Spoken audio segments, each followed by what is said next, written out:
Assalamualaikum warahmatullahi wabarakatuh. Perkenalkan, nama saya Sinta Oktaviana Putri, Prodi Tadris Bahasa Indonesia, kelas A, NIM 2220733. Demokrasi adalah bentuk pemerintahan di mana semua warga negaranya memiliki hak yang sama untuk pengambilan keputusan yang dapat mengubah hidup mereka. Demokrasi mengizinkan warga negara ikut serta baik secara langsung atau melalui perwakilan dalam perumusan, pengembangan, dan pembuatan hukum. Macam-macam demokrasi. Jika berdasarkan pada sudut pandang ideologi, sistem demokrasi ini dibagi menjadi dua, yaitu demokrasi liberal dan demokrasi rakyat. Demokrasi liberal adalah demokrasi yang menggunakan sistem politik dengan paham untuk memberikan kebebasan individu, sedangkan demokrasi rakyat mencita-citakan kehidupan tanpa adanya kelas sosial dan tanpa kepemilikan pribadi. Berdasarkan cara penyaluran kehendak rakyat, sebuah sistem politik demokrasi yang berdasar pada rakyat dibedakan menjadi tiga, yaitu demokrasi langsung, demokrasi perwakilan, dan demokrasi perwakilan sistem referendum. Demokrasi langsung adalah jenis demokrasi di mana rakyatlah yang mempunyai kekuasaan secara langsung tanpa adanya perwakilan, perantara, atau majelis parlemen. Demokrasi perwakilan adalah hal yang akan dilakukan saat rakyat bisa memilih siapa yang akan mewakili suara mereka di parlemen. Demokrasi perwakilan sistem referendum adalah gabungan antara demokrasi langsung dan demokrasi perwakilan. Berdasarkan titik perhatian, jika berdasar pada titik perhatiannya, maka sistem politik demokrasi ini dibedakan menjadi tiga. Yang pertama, demokrasi formal, yang kedua, demokrasi material, dan yang ketiga, demokrasi gabungan. Demokrasi formal merupakan sistem politik demokrasi yang menjunjung tinggi persamaan politik tanpa menghilangkan kesenjangan dalam bidang ekonomi. Demokrasi material merupakan sistem politik yang fokus pada usaha menghilangkan perbedaan dalam bidang ekonomi. Demokrasi gabungan ini menggabungkan kebaikan dan membuang semua keburukan demokrasi formal dan demokrasi material.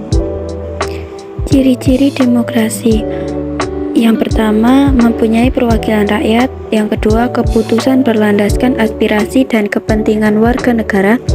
Yang ketiga, menerapkan ciri konstitusional. Yang keempat, menyelenggarakan pemilihan umum. Dan yang terakhir, adanya sistem kepartaian.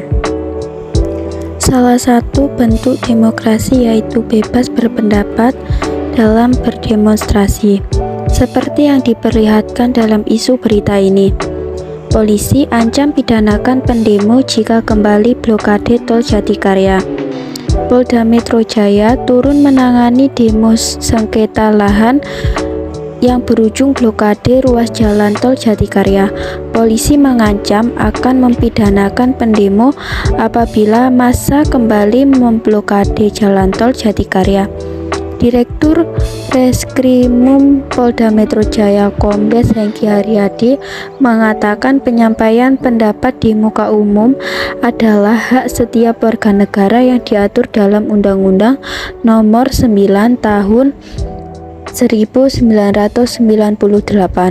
Akan tetapi juga harus ingat bahwa demo tidak boleh sampai mengganggu kepentingan masyarakat umum lainnya.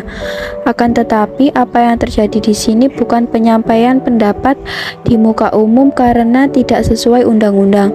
Apa yang dilakukan massa di sini itu merupakan perbuatan melawan hukum. Telak pasal 192 Kitab Undang-Undang Hukum Pidana, ancamannya 9 tahun. Kemudian ada pasal lain yang berkembang nanti, tegas Kombes Hengki Haryadi kepada wartawan di lokasi. Sabtu 15 April 2023 dini hari. Berikut bunyi pasal 192 Kitab Undang-Undang Hukum Pidana. Barang siapa dengan sengaja membinasakan, membuat hingga tidak dapat lagi atau merusakkan sesuatu pekerjaan untuk lalu lintas bagi umum, merintangi sesuatu jalan umum, baik jalan di darat maupun jalan di air, atau merintangi sesuatu tindakan yang diambil untuk keselamatan bagi pekerjaan atau jalan yang serupa, itu dihukum 1E penjara selama-lamanya 9 tahun jika perbuatan itu dapat mendatangkan bahaya lagi bagi keselamatan lalu lintas. Pasal 2E penjara selama-lamanya 15 tahun jika perbuatan itu dapat mendatangkan bahaya bagi keselamatan lalu lintas dan ada orang mati. Lantaran itu, Kitab Undang-Undang Hukum Pidana 35, 165, 206, 336, 406, 408. Demo yang berujung blokade tol Jatikarya ini sudah berulang, maka perbuatan ini juga bisa dikenal dengan pasal 64 Kitab Undang-Undang Hukum Pidana. Ini sudah berulang kali. Kalau sudah berulang kali namanya perbuatan berlanjut, pasal 64 Kitab Undang-Undang Hukum Pidana. Tutur Hengki. Hengki menjelaskan pihaknya hadir dalam rangka merespon keresahan masyarakat sebagai wujud tugas pokok kepolisian sebagai pelindung dan pengayom masyarakat. Polisi melakukan tindakan dengan berpegang pada prinsip solus populi suprema lex esto atau keselamatan rakyat adalah hukum yang tertinggi. Patokan kami secara universal adalah solus populi suprema lex esto, keselamatan rakyat adalah hukum yang tertinggi dan juga tindakan atau kewenangan diskresi yang harus kami lakukan di mana ada ancaman nyata saat itu, clear and present danger. Ada dan nyata saat itu, kata Hengki. Oleh karenanya kami melakukan tindakan pembersihan blokade jalan yang dilakukan oleh massa. Lanjut Hengki Haryadi. Seperti diketahui, demo di tol Jatikarya sudah terjadi berulang kali. Pendemo yang mengaku sebagai ahli waris kerap memblokade ruas jalan tol Jatikarya hingga menyebabkan kemacetan lalu lintas.